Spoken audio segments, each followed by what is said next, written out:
કાયદાનો દુરુપયોગ હમણાં આપણા મુખ્યમંત્રીએ કીધું, જેલમાં હોય ને ધર્મ કુટુંબનું અવસાન થાય તો પણ એને છૂટ ના આપે.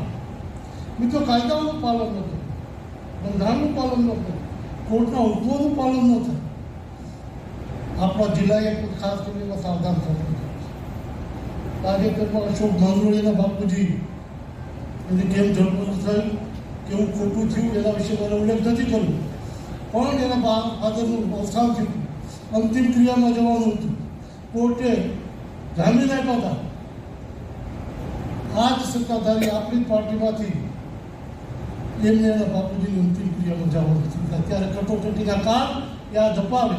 એ દિવસોમાં કટોકટીમાં જો સંઘર્ષ કરીને ચૂપ ન બેઠા હોય, આજે પણ બંધારણના રક્ષણ માટે ચૂપ બેસવું કોઈ પણ માટે વ્યાજબી નથી. કાયદો અને બંધારણ બધા માટે સમાનતાથી હાલે ત્યારે સુરક્ષિત સંવિધાન, સુરક્ષા સંવિધાન, સમૃદ્ધિ સંવિધાન આપી શકે. એ જ રીતનું તંત્ર ચાલવું જોઈએ. હું અપેક્ષા રાખું છું. નવા કલેક્ટરશ્રી આપણે આવ્યા છે અને આખરી કાયદો અને કાનૂનના વડા તરીકે કલેક્ટરશ્રી હોય છે. કાયદો અને કાનૂન જાળવવામાં કલેક્ટરના વિશ્વાસપાત્ર સાથે કહું છું, કોઈ પણ ચમરબંધીની વાત નહીં માને, કાયદા પ્રમાણે કરતા છે તો તમારી સાથે જિલ્લો ઊભો રહેશે અને જિલ્લામાં કાયદો અને સુરક્ષા વ્યવસ્થા થાય એના માટે આપ સતત કાળજી રાખજો. કારણ કે જિલ્લામાં થોડા કાયદાના ભંગ થવાના કિસ્સાઓ જે રીતે બની રહ્યા છે, મને લાગે છે, ખૂચે છે,